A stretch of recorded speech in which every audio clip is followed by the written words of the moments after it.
that we're going to center our thoughts on, I'm going to read it for you again.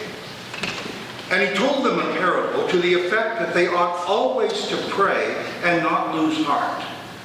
He said, in a certain city there was a judge who neither feared God nor respected man. And there was a widow in that city that kept coming to him and saying, "Give me justice against my adversary." For a while he refused. But afterward he said to himself, "Though I neither fear God nor respect man, yet because this widow keeps bothering me, I will give her justice, so that she will not beat me down by her continual coming." And the Lord said, "Hear what the unrighteous judge says. And will not God give justice to his elect, who cry to him day and night? Will he delay long after them? I tell you, he will give justice to them speedily. Nevertheless, when the Son of Man comes, will he find faith on earth?" This morning we find the disciples discouraged. They're on their way to Jerusalem and they're afraid of what's going to be happening there in that city. Jesus has repeatedly told them that the day was coming when he would suffer, that he would die. And adding to this sense of despair, this loss of faith and heart, were the messages that Jesus was sharing with them. They were frightful messages. Apocalyptic troubles are coming to the world, he was saying. Wars and rumors of wars. There'd be famines. There'd be earthquakes. There'd be persecutions. People's love would grow cold. There would be a loss of faith. All of those kind of things happening. It seems as if things were getting worse and worse every day, and these forces of evil were growing stronger and stronger and stronger, and these forces were winning the battle. And so Jesus tells them a story. He tells them a parable to encourage them not to lose heart, not to be discouraged, to keep praying persistently, and to trust God for the future. May this parable this morning do exactly the same kind of thing for us. In a certain city there was a judge. We're told what kind of a judge or what kind of a person he was. He was one who didn't fear God. He had no respect for other people. This is not the kind of judge that you would ever want to appear before. He wasn't interested in handing out justice at all. He was only concerned about himself. He was only concerned about what he could get out of everything that he did. And that's the kind of judge that this widow comes to. She's got a problem.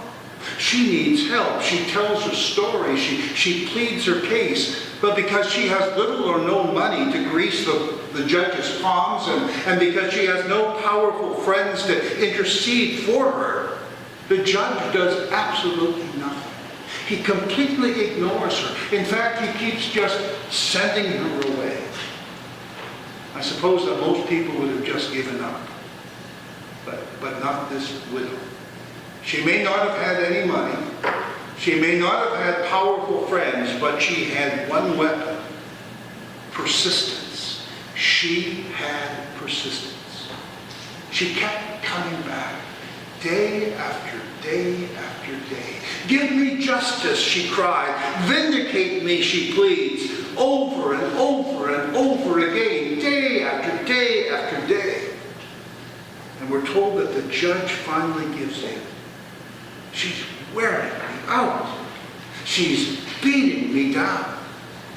And so this cruel, hard-hearted judge gives her justice in the end. He does it not because he has a change of heart. He does it because he's exhausted with her pleadings. Is that what God is like? Is praying the act of persisting until God says, "You're wearing me down, and I'll give you what you want so that you stop bothering me"? Not at all. What we have here in this parable is not a comparing of two like things, this unjust judge and our just God. But we have a comparing of two unlike things. And this was a tool that Jesus used on a number of times as he told stories and as he explained how God operates to the people. He said it in a case where he said this: which of you, if your son asks you for bread, will give him a stone? Or if he asks for a fish, will give him a serpent? If you then, who are evil, know how to give good gifts to your children, how much more will your Father in heaven give good things to those who ask him? Those words, how much more, are a key to understanding this parable. We need to understand the parable in this way. If a judge who is evil finally gives justice to a helpless widow, how much more certain can we be that God, who is a righteous judge, will give justice to those who come to him?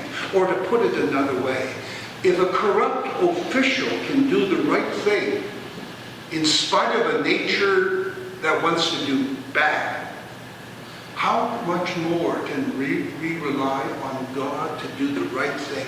Because that's his nature. To do the right thing, to be righteous, and to be loving all at the same time. You can trust God to do the right thing. You don't need to ever give up on God in doing that. Be like the widow who doesn't give up. This widow was persistent, even in the face of injustice. She could have given up. She didn't. Jesus calls us to be persistent in the same way, and to trust God even when things appear to be futile. Jesus often used parables to tell us about himself, and he certainly does that in this parable. Do you see Jesus in this parable?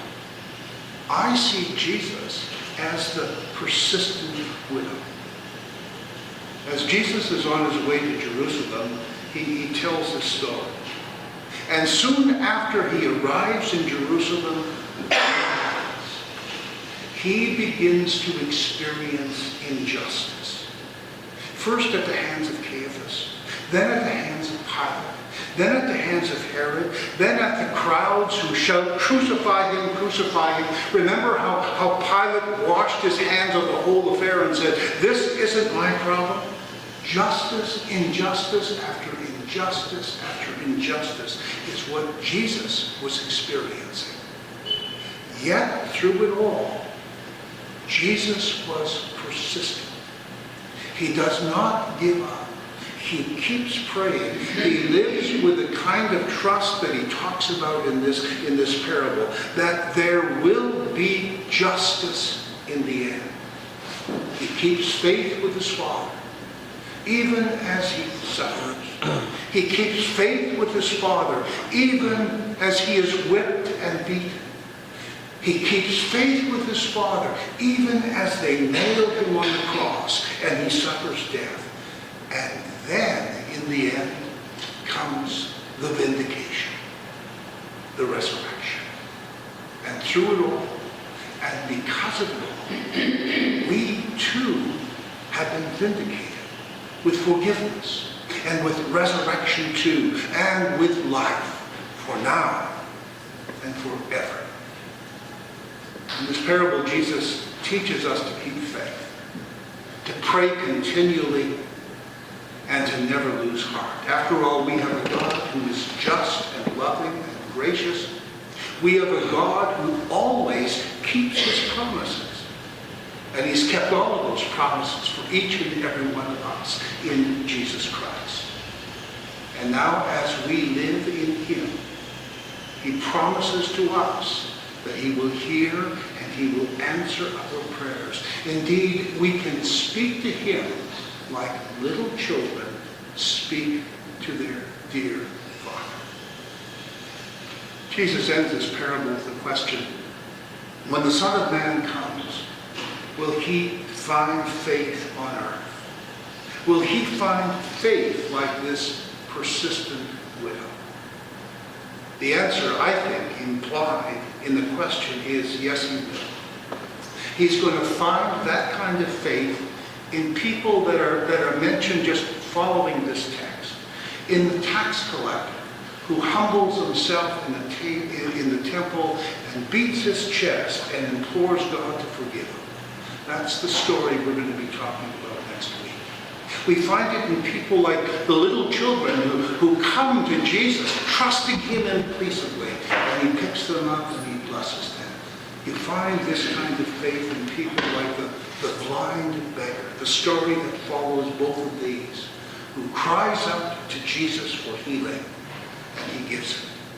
You find it in people like you and me, who keep coming day after day and night after night to his throne of grace with our prayers and with our petitions, trusting that God is going to hear and that he's going to answer.